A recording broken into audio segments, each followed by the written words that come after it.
Gibson showroom for Pili, Raul, and la Música, along with Maker's Mark. Are you guys enjoying the beverages? The company? The music?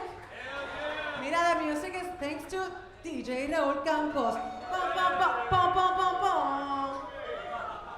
He loves it when I do that. Can I do it again? I don't know what to say. Wait, do it with me. With DJ Raul Campos. Now he's blushing. Yes, I'm turning what, like a tomate or like a cherry? Like the Maker's Mark bottle. Yeah, like the Maker's Mark bottle. Well, anyway, welcome, thank you, bienvenidos. Mira, hay asiento vacío. There's some empty chairs over here. Don't be shy. We're gonna sit down and have like an interview with the artist, so you might want to grab a chair while they're empty. Eliezer, sin miedo, que te miro. Dale, Guti, dale. Vienen los boricuas, dale, ocúpense. All right, so our guests today are very, very good friends of mine, actually. Like I said, we were born and raised in Puerto Rico, and some years ago, I created a music show called Te Para Tres, and I had give it, pam, pam, pam, pam. Oh, what? No, yeah, look at her. Now she's blushing. Touché. And it was just an idea that I had, and I just wanted to follow Latin musicians, for 3 or 4 days and kind of get a really deep insight into the craft behind creating music, the ups and downs of being in such a harsh industry. And the first artist that I called was Gigi and David from Domino Saints. And they immediately said yes. So the show ended up being on air for 4 years, over 40 episodes. We were nominated to 4 Emmys. We ended up winning an Emmy. Wait, stop right there. Emmy Award winning Te Para Tres, Pili Montilla. But my point being, they were the first artists to believe in my idea, and that's how far our relationship and our friendship goes. I've always believed in them. I think they're superb human beings and superb artists. So for those of you who do not know Domino Saints, you're in for a treat. So, as Pili mentioned earlier, Pili Raul la Música has been going now for over 4 years. We have 100+ episodes. Bum, bum, bum, bum. There are very few artists that we've had on more than once. And Domino Saints is one of them. We interviewed them when they were performing, when everybody was locked down and doing virtual events. And we interviewed them during South by Southwest. And it was more about okay, how are you surviving COVID? How are you surviving the lockdown? Now we're all here. That sounds so boring now, right? In retrospect, I'm like, oh, that sounds so boring, right? Because everybody asks how are you doing during COVID as an artist? Thank God we don't have to ask that question again. Ever, hopefully. Now we all get to be in the room at the same time and without mask on. Woo! Well, what else is there to say about this duo? Phenomenal. But they began in 2011, in Puerto Rico. They're both extremely creative, and they've been doing this for a long time, and they're very perseverant, and that's what I love about them. They're very unique. They trust themselves, are very confident in their work, and for me, that's very refreshing in an industry that has a lot of insecure artists. I think they're one of the most confident artists, and for me, that's great. So why don't we give a big, big round of applause and a big, warm Pili, Raul, and la Música welcome to Gigi and David of Domino Saints.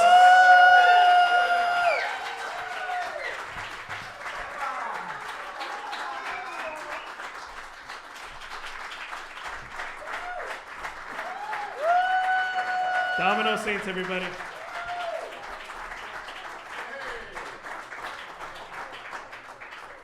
And we are in for a treat because we're going to have a little conversation. Some of your questions are going to be asked if you put them into the Maker's Mark box. And then they're going to perform a little bit after. So it's going to be fun. Gigi, David, Domino Saints. By the way, in case you guys haven't noticed, this is very informal. We're very much ourselves. So, like I told Gigi and David backstage, you can curse, you can talk about anything that you want. Yeah. Yeah. Bum, bum, bum, bum. Is that getting old? Should I stop with that? Yeah. Yeah, it's done.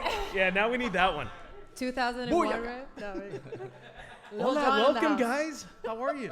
Really Good, good, man. man. Thank you guys for having us. Everybody, un abrazo bien grande. Great to see everybody here, en verdad. Yeah. Super, super happy.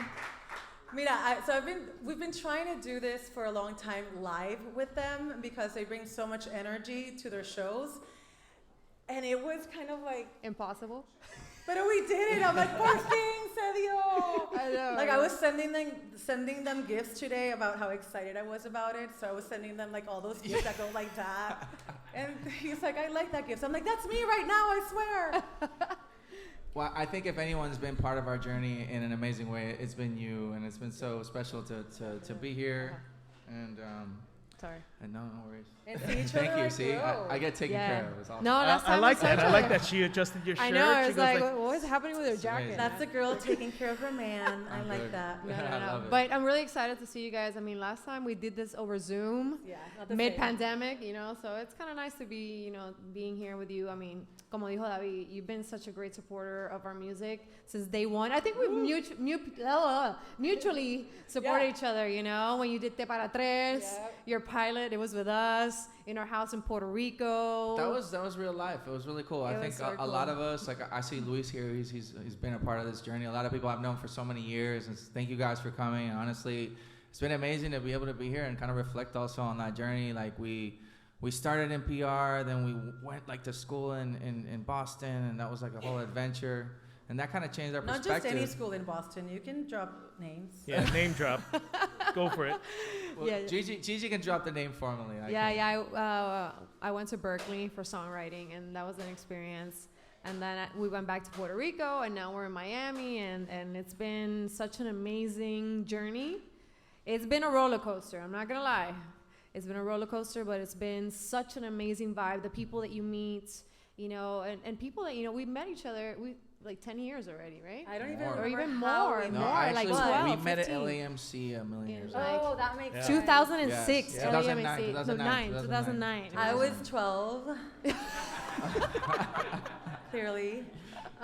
So when I went to record the show, the TV show with you guys, I went to your dad's studio. Yeah. So your family, Gigi, is, you know, your dad is a big music producer in Puerto Rico. You grew up dancing. You grew up loving jazz. That's kind of like your background. How did this all, like, love for music begin for both of you, David? Because you're an athlete. You come from like more of the athlete.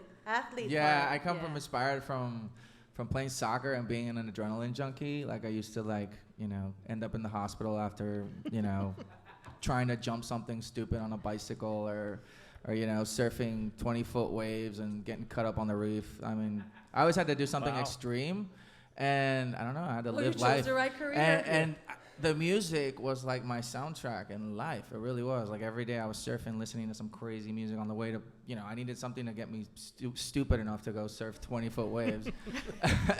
And then eventually I got somehow that translated into going to hang out and parties, being of age to like dance. And I really like to dance. And I got into like, you know, wanted to dance salsa. I wanted to dance at reggae parties. And then I wanted to be in the band that was making that happen. And so I had to learn how to play music, and that's kind of how it happened for me. Well, I've seen you guys perform many, many times, so nothing has really changed because I see you on stage and that thank energy Oh, is yeah. great. No, it's still the funnest experience every single day. I get an opportunity to do that. I'm just thankful because it's so fun. It's Right. amazing. Gigi, For how about me, you? I say that my love for music started in my mother's womb because, you know, both my parents are musicians. My mom used to be a classical ballerina too, and she would always tell me that while she had me in her stomach, she was taking ballet lessons. And, you know, it was like music all around. She would be in concerts, and my dad being a pianist and a producer. So I was surrounded by music since before I was born. So it's interesting because they say that it runs in your veins, right? And it truly is, because there was a moment in life. I think when you're 19, that first year of college, there's always that transition period in your life that you're like, I don't want to do the same thing my parents want to do, you know, and you're like, you don't want to do that, so That's the story of my life. and I started studying something else, and What were you studying? I studied communications, Okay. which for me was the most boring thing I've ever studied in my life. You know, I thought I was going to be some kind of reporter or something like that. That didn't happen. Or TV host And are so boring. Or a radio So- DJ. I don't know. It's just like, you know, all I did was like write songs in class, and you know, and that's when I noticed like, why am I running away from what I was meant to be? You know, since I'm 6 years old, I told my mom I wanted to be an artist, and it's been like that. You know, first I started with ballet for 19 years, but even in, you know, I would do ballet during the day, and at night I would grab the guitar and write songs since like I'm super young, like maybe 8 or 9 years old. So it's been my life. It's been my life, and I love it. And I love now that, you know, we're kind of like a circus family, you know, like a circus. You know, I still work with my dad, and my mom does my outfits, and I'm married to this guy that works with me. You know, it's like we're like a circus, and I love it, you know, because in a way it's very unique to share your passion with the people you love. It's people you trust. Yeah, 100%. Well, you know, it is about that. It is about family. It is about culture. It's about ancestry. Yeah. And it's all this music that you guys really evoke. I mean, all that comes into play in your music. We're trying to put it in the music. You know, I think it's something about like trying to do something that like the music is greater than you. You know what I mean? That's how I feel. Like it's like an unselfish way of doing it. And I know a lot of, you know, it's supposed to be the opposite sometimes, and it's not. I think at the end of the day, we want to make music that's gonna stand the test of time. That's gonna be timeless in a way, and we love taking chances because, you know, we've played different styles of music in different parts of our life. You know, me being a drummer, I would play what I could play to get paid, man. I could play rock and roll, I could play reggae like a beast. And so I could play that kind of stuff, and I would just take gigs with different bands. And in the process, having to learn the set list, having to learn, like, I had this really old reggae band that we played in, and the set list was all these super classic reggae songs, and I had to learn them as a drummer. But in the process, you know, you're hearing the song 100 times, you learn how to sing, you know, and that was really cool for me. And then that kind of all comes together, and you realize, like, wow, we want to do this really special project called Domino Saints, and we want to give that music to everyone else in a way. And that's why we just kind of keep fighting at it, because it seems like it's what we're meant to do. Yeah, but and vice versa. The culture really kind of influences the music as well.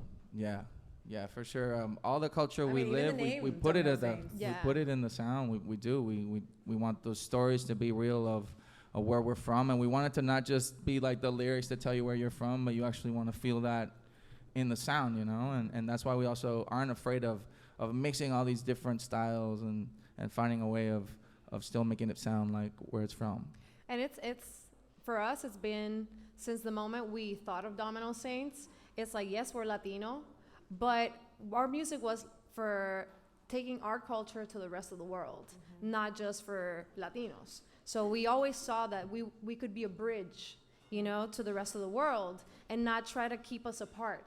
And I see that now with, you know, everything that's going on with like the digital world, and it's so beautiful because we thought about that when we started this project at about like bringing our two worlds together with our music. That's why we started doing bilingual music when there was no bilingual music, you know? People thought we were insane, like, what is that? You gotta pick a language, girl, you know? Like and then Pitt came out, and that kind of changed what we were doing. When he really blew up, it kind of legitimized us in a sense, because people were like, holy shit, and they can do that. And the idea was like, you know, if you can sing and if you can be legit in the language you're gonna sing and you feel like you can speak it, why not? You know, I don't feel like there's anything wrong. Or yo soy latino, tengo que hablar en español siempre. I want to do that too, but honestly, I gotta talk to other people, so I'll speak. I'm not gonna stop being Latin because I speak in English. You know, it's okay.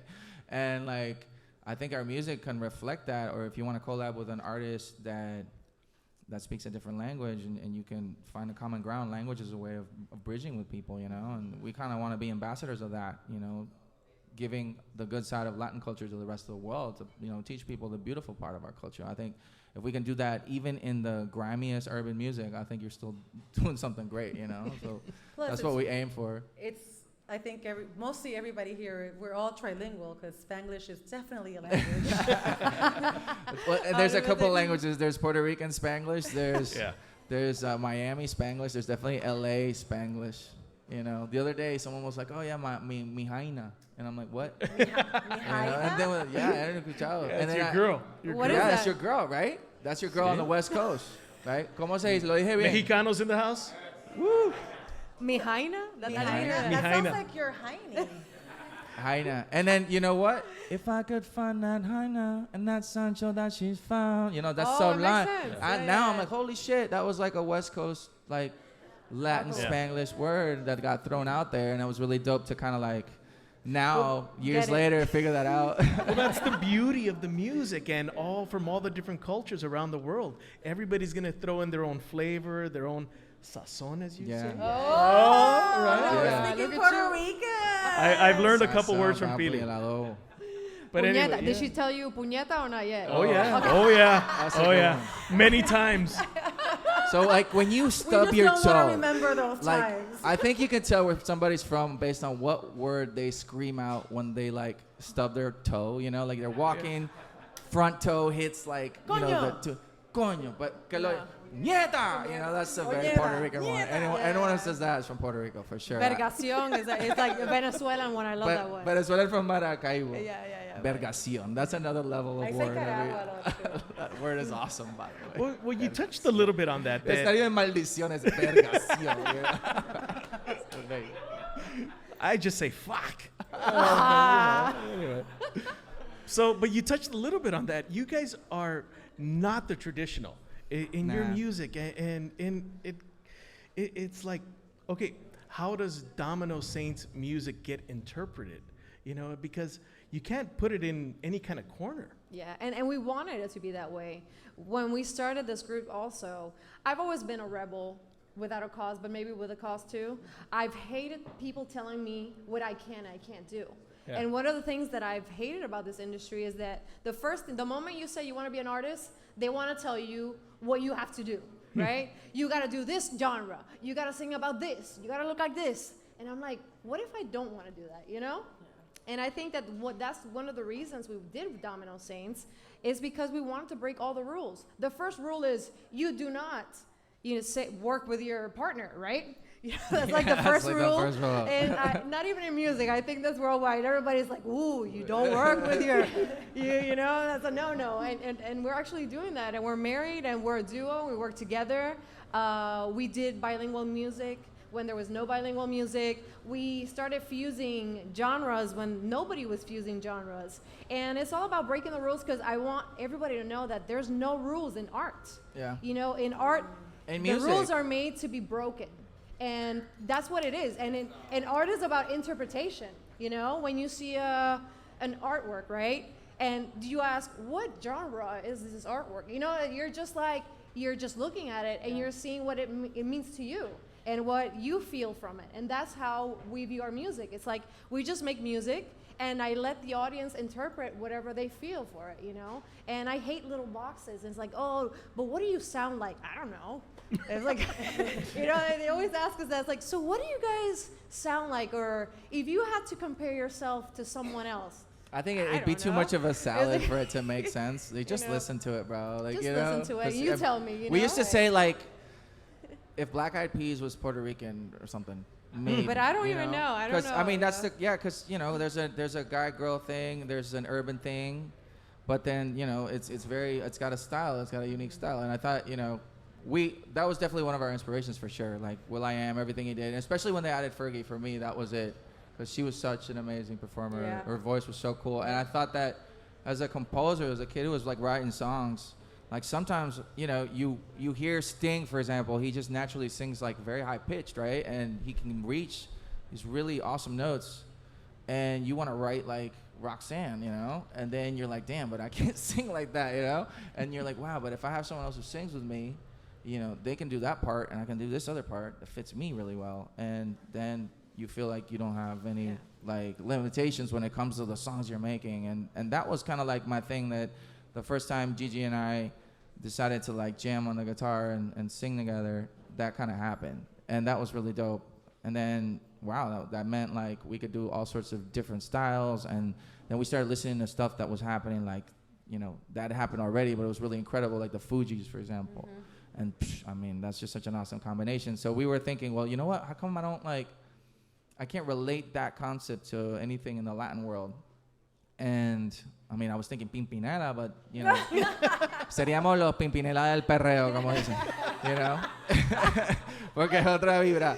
But that was it, you know? And then I found out, oh, but they're actually like brother and sister or something. So that's like that's like a different vibe. That's cool. But we decided that's where we wanted to head, and we had all these really cool inspirations, which, you know, obviously we grew up listening to reggaeton in Puerto Rico, like in many awesome ways. Like, I know Gigi had her whole reggaeton phase of growing up in Puerto Rico, and so did I in a way. You know, my neighborhood in Muñoz Rivera, like across the street, there's a guy named Chawa, and he would have all these people show up at his house, and like Don Chesina. Of course, his name was Chawa.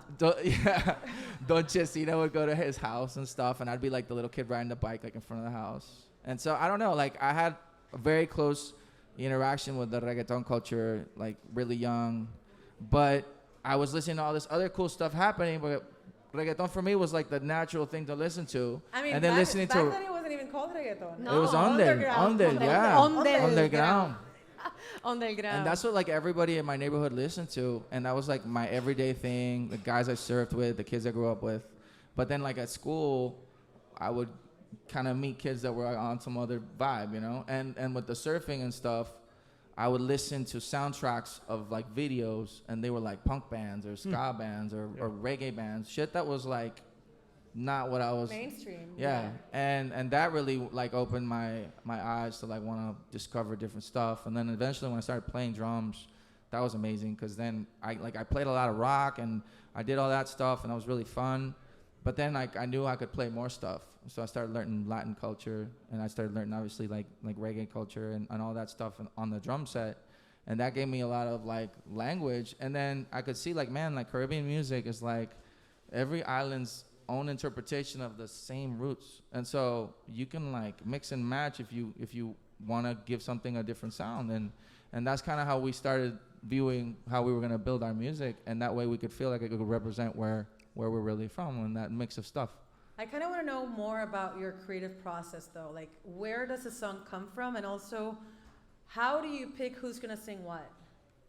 So that's really interesting because, again, I don't think we have a set rule, but we work a little bit in a like assembly line, which is really interesting, you know. Let's say, depending on who starts the idea, maybe Dave will be, you know what, I have this idea for a beat. And he'll start building the beat. And then while he's building the beat, I'm already writing just ideas. So I start to scribble, you know, just like whatever comes to mind, whatever visual things I hear from the music. I don't know, it could be colors, like, ooh, I hear something red, or just phrases. And, You actually write down, like, I hear something red? No, I'll be like, just like, I don't know, walking down the desert highway, or, you know, like start like just things, the visual things, just scribbling, you know? I'll be like, ooh, I'm hearing this. And then while he's finishing the beat that I'm writing, we'll go into the mic and just throw some melodies. And after we do some melodies, we start finding like, ooh, I'm feeling like this is the vibe of the song. Or like, maybe I find like, ooh, this line I like, we should go into this line. That's gonna be like the main focus of our song. And then after we do the melodies, we just writing to the melodies. And it's been really nice because we can work really quickly right now, and we can finish the song in like 4 hours. Oh, wow. Because like, of this process. So it depends on. We can do like 10 songs a week. Like, yeah.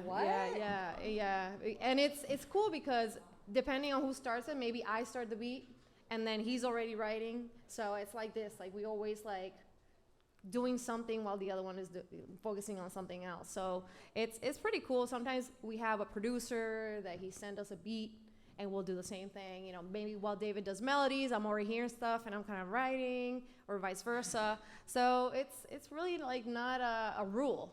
It all depends like who's kind of like going with the flow and starting the creative, that spark. I think that there's something actually interesting that Jan Lee, we were in a live today on Instagram, we were talking about that sometimes to get the muse going, what helps is just to start writing. Right. Yeah. Even if it doesn't make sense, even if it's like honestly, it's bullshit. You're like, what the hell is this? It's stupid. But, you know, it kind of started. But then I read it to him. He's like, oh, wait, I have an idea. See, get And the, maybe gets the creative gets the juices juices flowing. So and that's something I learned in Berkeley, that there's no such thing as writer's block. And it's like, especially in this business, they told me, if you want to live out of this business, there's no such thing as writer's block. Oh, wow. You got to make that happen. Saca cojones. See, if you want to make money, you got to like, you can't Stop be like, making oh, excuses. And I'm in a write writer's something, block bro. and I haven't wrote a song in 3 months. That's not gonna fly. So we kind of like live off that, and obviously we enjoy it, and it's fun. But that's kind of like the process we go through when we do songs. And you both bring different things to Yeah. the duo. So, David, what have you learned from Gigi, and Gigi, what have you learned from David? I've learned everything from Gigi, to be honest. And like I'll say that almost literally. Like when we were in high school, because we met in high school, we dated in high school, we broke up like 5 years, and then when we got back together, we were both in music. So that kind of like really strengthened the bond, and we were both doing our own thing in music. And then honestly, it was like family members, and people were like, "Yo, just like why can't you guys do something together?" I mean, and then we thought about it enough, and we did it. But in that process, even in high school, like I remember I used to play drums, but I didn't know how to play guitar. And then one day, Gigi was like, "Yo, you want to learn how to play a guitar song?" And I remember it was "Fly Away" from Lenny Kravitz, and that was enough to kind of like get me going on that vibe. And then I just started learning stuff on my own. And then I started playing in a band where those like nobody could write anything, so I had to write everything. And I was the drummer, and I was like, I'm not even singing in the band. I'm not playing guitar in the band. I'm just a drummer, and I had to write all the songs. And it was all like really like, kind of like cool punk songs, which are kind of easy to write, but Three chords. yeah, 3 chords. And so I knew, I was like, okay, it's 3 chords here, and then this part will make it 4 chords, or let's give it something different. And then I was just doing that all the time for that band, and not really knowing like, yo, not everybody can write, like it's a vibe. And so then I remember one time too, we were playing at this show, and there was this band, they played like hip hop and like hardcore, and the guitarist broke a string. So in the meantime, the rest of the band started playing like some cool dance hall thing, and like there was nobody singing, and I don't know, I just picked up a microphone and like did something. I don't know if it was any good, but I got the whole crowd kind of like excited, and then I realized like, yo, like I could do that, and then eventually I was afraid for years to get off the drum set, and Gigi was the one. Yeah, because you have like that perfect boundary, right? It's like, Yeah, I'm man, protected your over safe here. zone. It's a completely different thing. It is, but it's weird. I don't know what helps. But I've after years of singing, I've played on tours with bands, and the singer has like congratulated me and being like, "Yo, I've never had a drummer that's like so on point to follow me." And I'm like, "Yeah, dude, because you're singing," and I'm like basically thinking that could be me singing, so I'm playing for you, and I make the rest of the band follow me, and that kind of works really well. And like, it's crazy because I wasn't practicing anymore, and then I felt like I was playing better drums just because I had started singing. So it's kind of weird how that works. But I think just being around music in any sense, like that, when I did that tour with that band, a lot of people are like, "Yo, you've been doing your group for such a long time. Like, why are you gonna go back on tour with a band?" And I was like, "Cause at the time also, we had changed record labels. We were like in the limbo, and I kind of felt like I needed that. Like I needed to just go sleep on the floor on a tour in a tent in the middle of some random place, on like some super, like the tour I should have been doing at 19, and I did it, man. And I actually kind of really connected again to what the hell are you doing, David? And like, what do you want to accomplish with this? And that's when we kind of got into this phase where we are now, where we're like independent, and honestly, we're about really following our hearts with the music, and that's it. And like really protecting that, because for a long time, your head's in all this other shit, and you're not where you need to be because you're too focused on the bullshit. And truth is, like, that is gone in a second. But when you do things for the right reasons, it brings opportunities that you weren't expecting that are better than what you imagined. And so that's where we focus, man, and try to do things así como que por las razones que son, and it's been cool. Well, you guys been at it for a while. How do you guys like push each other to like really kind of progress and evolve? Because like you said earlier, you're not just reggaeton, you're not just reggae, you're not just house music. You guys are a mix of everything. But how do you guys push each other? As going back to actually, I'll answer that question with Billy's question. One of the things that I've learned from David, which has been really cool, is his like persistent. and he's been that way since we met when we were 15. Ride or die, bro. I wanted nothing to do with him when we met. Like I remember saying, this guy talks so much. Like I do, man. No. I cannot deal with him. And I didn't like him at all when we met. It was not about, and the guy was like, just like Insistente. on it, man, until he won me over. And it's that side of David that it's really keeps us going in this group as well. And I've learned so much from him, because sometimes I'm like, we have this dynamic. David's like the social guy. He loves being on, he's like Juan el celular, He's like, he loves being on the phone and talking all day. I'm more like, I'm talking more about the creative stuff, I'm always like designing or writing, I do the logistics, and I'm more like that, like I'm social, but he's like the social butterfly, And so it's really cool to see that, it's been his drive that even something like, oh man, I don't know, this is so hard, because honestly, being an artist is shit sometimes, It's like, it's a hustle. And he's like, no, baby, we're gonna keep going, we're gonna do it. Yeah, and it's been cool, that even when we're down, and obviously I do it for him also, because I've learned from him that part, when he feels down, I'm like, no, baby, come on, let's go. We've got this. I have a sense of reality that I feel a lot of artists forget. Like, because when I was 19, that first punk band I was playing with, we were sleeping in the fucking, like, floor and loving what we did and dressed like trash and looking smelly and staying in random hostels in New York with, like, crazy-ass people next door. And that was such a good life because I was doing what I wanted to do. Right. So now I'm going to complain because I'm in a 5-star hotel. You know what I mean? Like, yo, like I don't forget that, I don't forget the carrying your drum set in a subway and all the shit I've been through, and the fights. I remember I lent the next band my drum set after a show, and at the end of the set, this was like insanity, right? This was like, crazy punk rock show. So you can imagine the amount of consummation of alcohol, people jumping off stages, people getting hurt. And at the end of the set of the band that I let them borrow my drum set after we had played, they decide they're gonna break their amps and shit, and break their guitars and all that crap. And the drummer trashes my kit. Yo, like I think in 3 seconds I had done like a Superman dive, and we were just, and the whole band got in it, and everybody was just nuts. And then I remember I had these friends that were in this other band, which was like a really popular band, but like a couple of those dudes were like really hard dudes, and they gave that other band like a phone call, and they said like, you need to pay him for whatever he wants on that kit, or else like, we're gonna fuck you up. It got to that level. And so they called me, they're like, hey man, like I heard you need us to get you some new gear, and what did we like really? So yeah, luckily the kit really survived. Nothing was really like permanently damaged. But I made them get me a new like $300 drum pedal, a new like $300 hi-hat stand, a new crash. Like I like that. The punk in you came out. Dude, I was like, oh yeah, and by the way, this and this. And cause at the end of the day, I was still pissed, man. I mean, that was like so crazy. But after all that stage of music being that intense, like doing what I love to do and finding other avenues for the music to kind of like monetize, and working with brands and doing stuff for video games, for movies, and sharing my passion with football, and being able to do like some projects that require a lot more work to make them happen, but when they happen, they're so much more gratifying.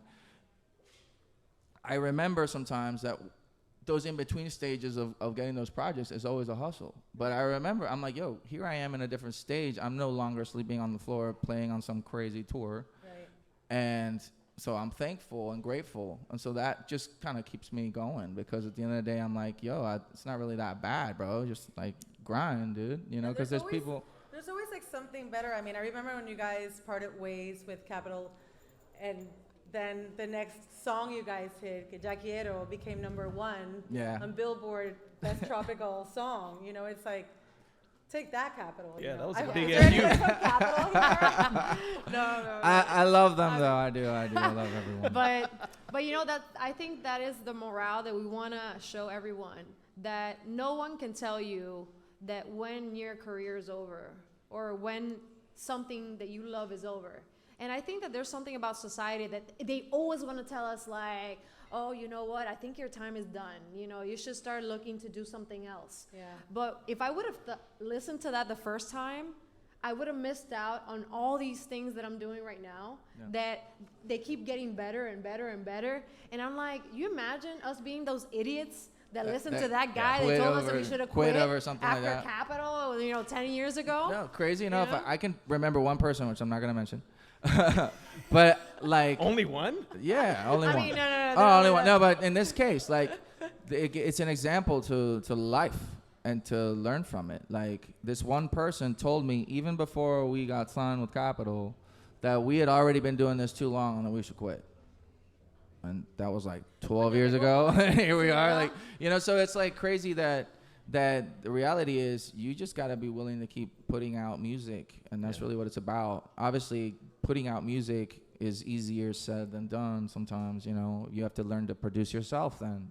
Don't depend on so many people. The more independent you can be to create the content and to create the art, because it's content and art, for me, there's a difference, because we have to also value the difference between a music video where people conceptualize and you have a whole team of people versus I open my laptop and I'm doing a blog right now. There's value to both, but let's learn to separate, and obviously, we've learned to value the art and make that the priority, and then just keep hustling, man. And that seems to, thank God, keep opening doors every day. Well, and I also, I'm sorry to interrupt you, but no. I lately, I've been in this writing camp this week for BMG. It's been really cool. And I've been talking to a lot of young girls, because it's a camp with girls. And we were talking about the measure of success. And I think that that's something that no one ever talks about in the music industry. What is being successful? Because they always think like, oh, you haven't made it because you don't have a mansion, you don't have a Bugatti, you don't have like 100 million followers on Instagram. But is that really success? If I'm paying my bills, right? If I'm able to live a good life, Doing what you love. doing what I love, Yeah. I think I have success, right? I don't think it has to do with, being a millionaire. And I was talking to these girls, and they were like, oh my God, yes, because they feel the pressure of like the millions of dollars and the Bugatti and all this thing, which is cool if it comes. But if that's I don't like Bugattis. I don't like Bugattis. But if that's like I prefer a 911, bro.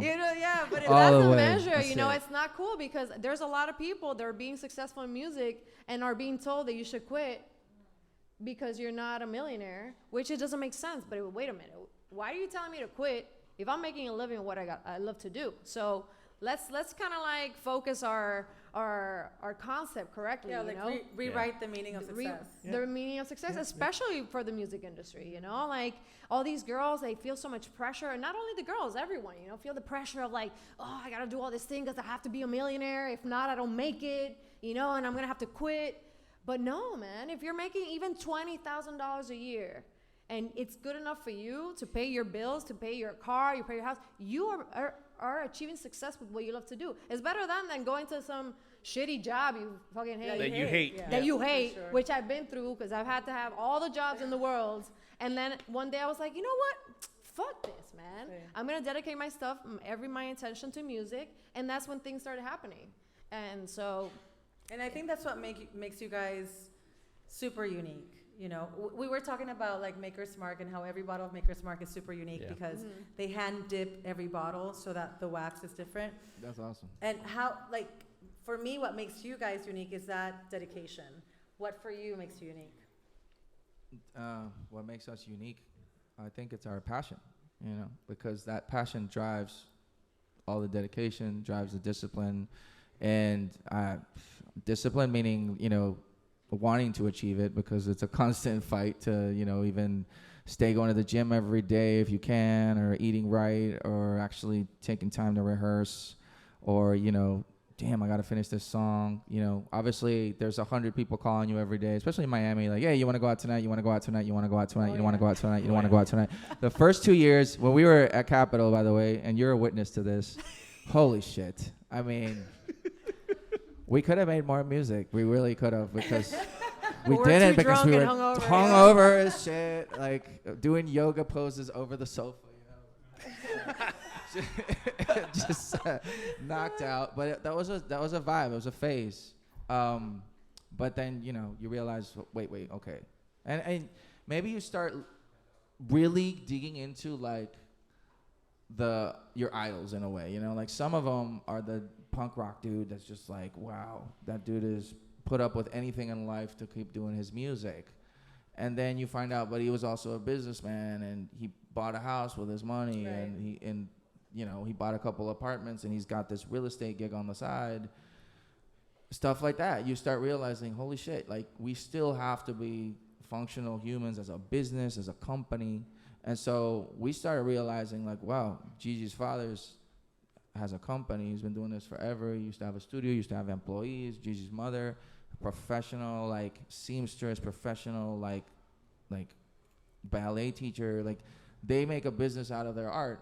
And so when we really started making them as an example in a way as to how we needed to behave professionally and then take that to whatever level we can, then that's when I think things started getting serious for us, because we wanted to,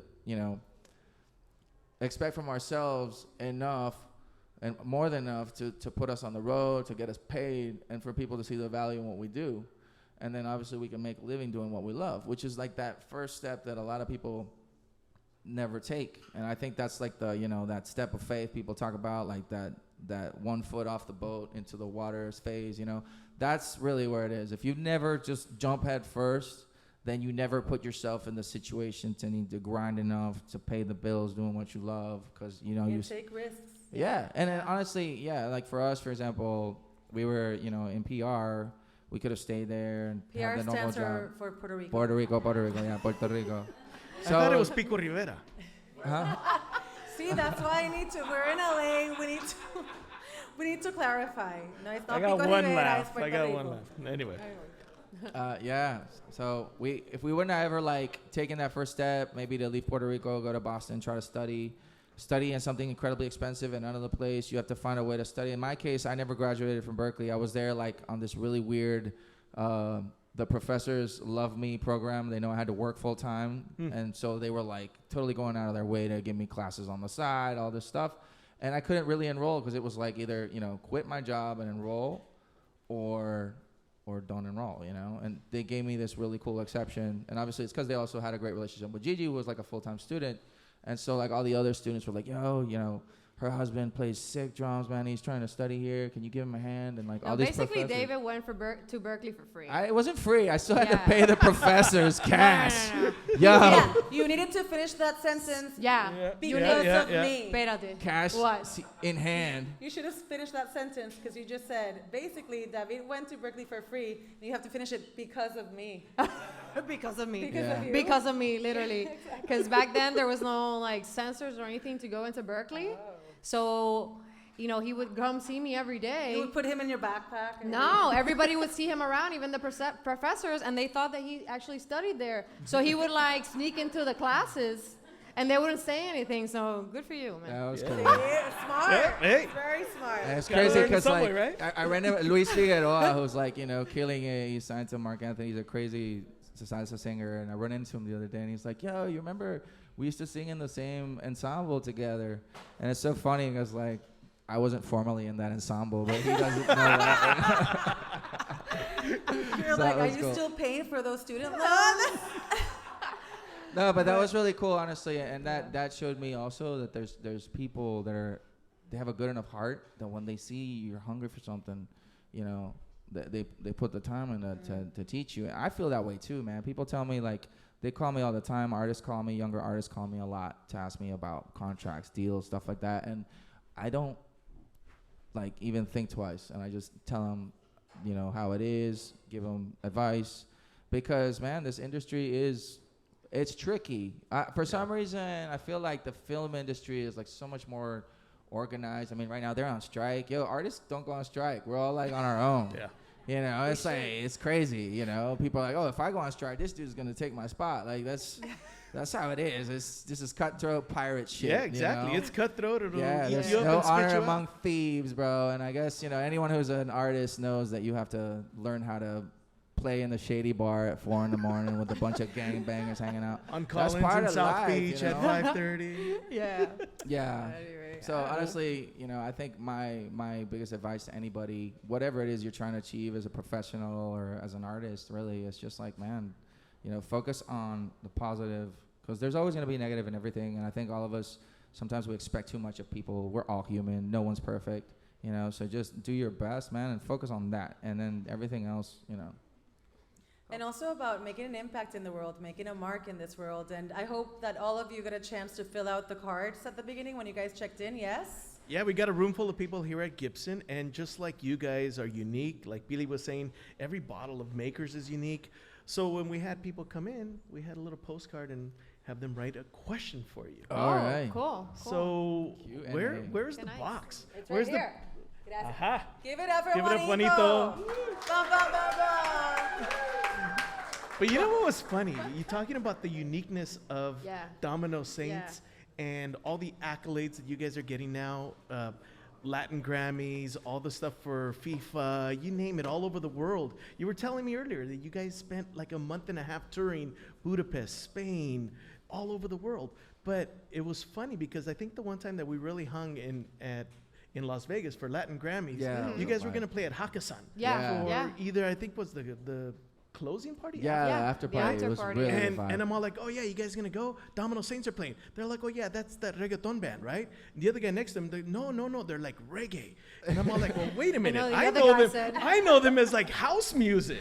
No. And so nobody could really Yeah. pinpoint you guys and put you into that little box. I mean, I think it's pop. Oh, I mean, Yeah, I it's know pop. that It's pop our way music. of envisioning pop It's music. pop. It's Global internally we call it Caribbean pop because we always add that Or island island pop. thing Yeah. into it, Island no pop. matter I like what. that name. And I think that what makes us unique, you were talking about what makes us unique. I think it's our sounds, and our sound could be on top of anything, like our how we write, our melodies, our interpretation of music. No matter what you put us on top of, whether it's house or reggaeton or reggae, I think that's what makes us unique. Yeah. The way that we interpret, music, Right. and how we view music and how we break the rules with everything. And that's why, but I think at the end of the day, we do pop. Yeah. And pop is ever evolving, Yep. you know? Oh, yeah. Hey, nothing wrong with popular music, right? No, I love pop. And I Pop think just means it's good enough that a lot of people like it, man. That's all it There you means. go. Like we try to put that, and I used to fight with that in like the Latin world, because if you said pop, like literally it was Bad like, word. well, it was like very acoustic sounding, maybe Baladas. balada back in también. the day. Yeah. Now it's reggaeton. Pop is reggaeton. Yeah, right? Which but is, we were there to see that transition, to say no, pop can be reggaeton, pop can be electronic music, pop can be dance hall, pop can be what actually people like to dance to, and with songs that aren't talking about murdering somebody. Like literally, like pop can interpret all these urban rhythms and also give them song. Really that's what it's about for us, and that's kind of been a vibe. La pregunta. Bueno, we want, first of all, we want you guys to answer, how are you making a mark in the world? I think we're paving the way to new artists find other ways of also living of music, and I think that's how we're making a mark, and knowing that again that there's no rules in art. That's how I think. Okay, so, pick All one. right. Okay. Yep. Ooh. Pick one. Oh my And God. then you can, if you don't understand it, I Okay. can read it for you. What are your thoughts on AI for music use? Okay, really interesting question. And then, I don't know if they put the name down or not. YR. Who's YR? Reveal Oh, yourself. LR. Is it you?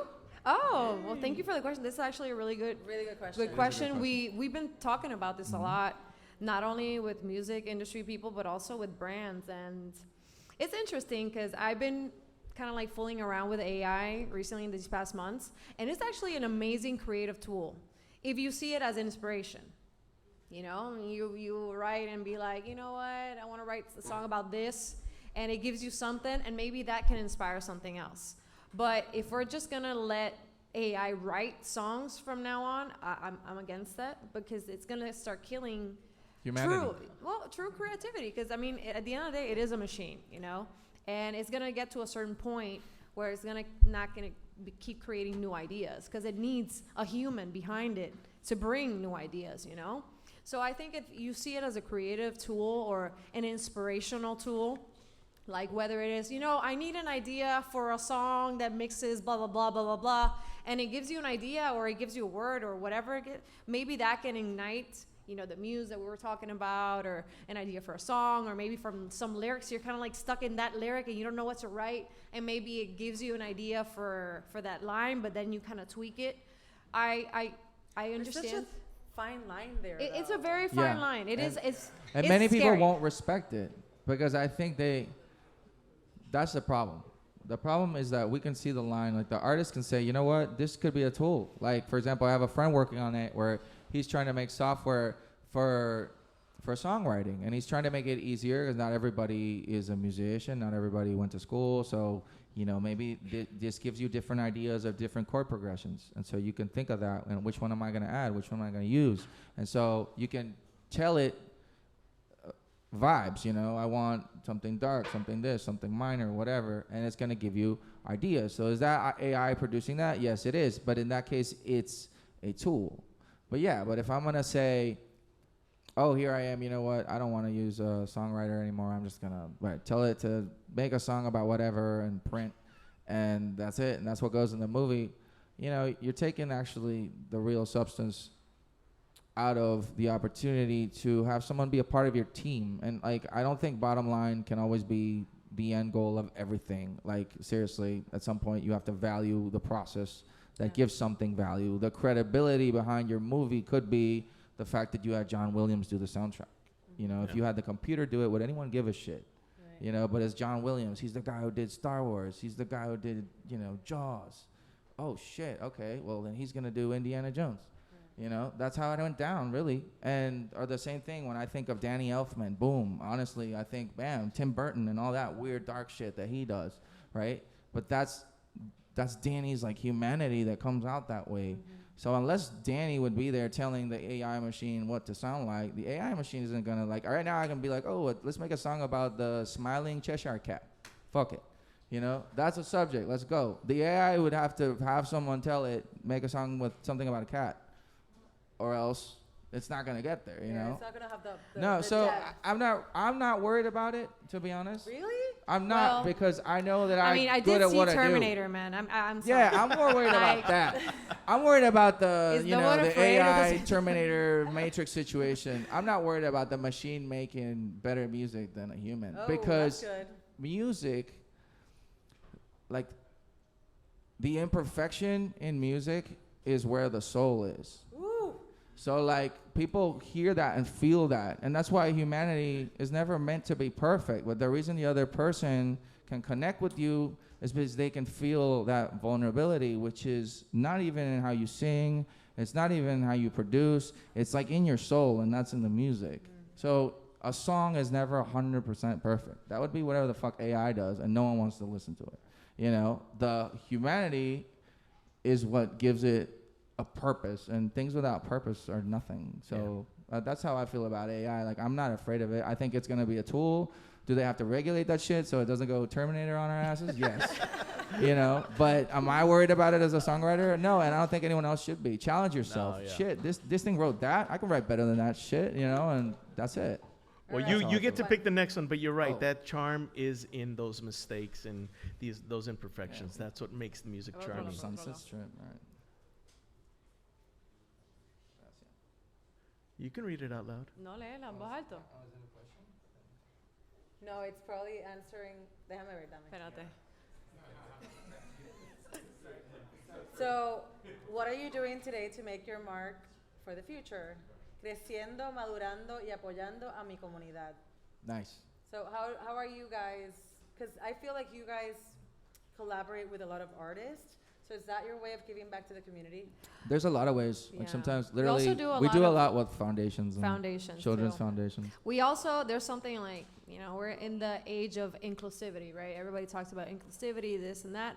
And I think that there's a lot of communities that need to be included. And one is like, we do a lot of work with Down syndrome kids. And they're a community that has not been included in a lot of things. And they're super talented and amazing. So I think that giving back to the community is like giving hope to kids that that maybe have been left out, or they feel left out, or they feel like they can't do it, and feeling, I mean, they write us all the time, like, oh my God, I feel like I finally have a friend, Right. you know, and all these things are, we included one girl in our video, and she said, like, no one has ever made me feel like I'm pretty or like a rock star. So it's things like that, I think that, and I've noticed how other artists now are including, you know, people from that community as well. So I think that way is like opening the door to just include everybody. Yeah. All right. Should we Think do we- one more? yeah, one one more? more. You guys want to hear one more? By the way, that was Yeah. someone whose signature I could not understand. So, A doctor. A doctor in the house. Okay. who Let me was see. that? Creciendo, madurando y apoyando a mi comunidad. Don't be shy. No, lo quieres No, decir. no, Está vale. bien, Let me está see if I bien. can read it. Bueno, esta otra dice. It was AI. ¿Quieres que yo lo lea? Sí, léalo. Okay. What are you doing today to make your mark in the future? Work as hard as I can to share my vision. So what is your vision? Oof. Yeah. And that was anonymous. That's Qué amazing. misterioso. Yeah, work as hard as you can to share your Ten vision. miedo. You know, I think a vision is like, you know, teach people that they can come together with music, take the best of our culture to the rest of the world, and show people some light, you know, that they can follow, or that can inspire them to be the best version of themselves, you know. Very cool. Well, thank you so much, David Thank and you. Gigi, for this time. Thank Give it up you for all. Domino Thank you, Saints, Los Angeles. everybody. Thank you, Thank you so much. Gibson. Gracias, Maker's Mark. Thank you.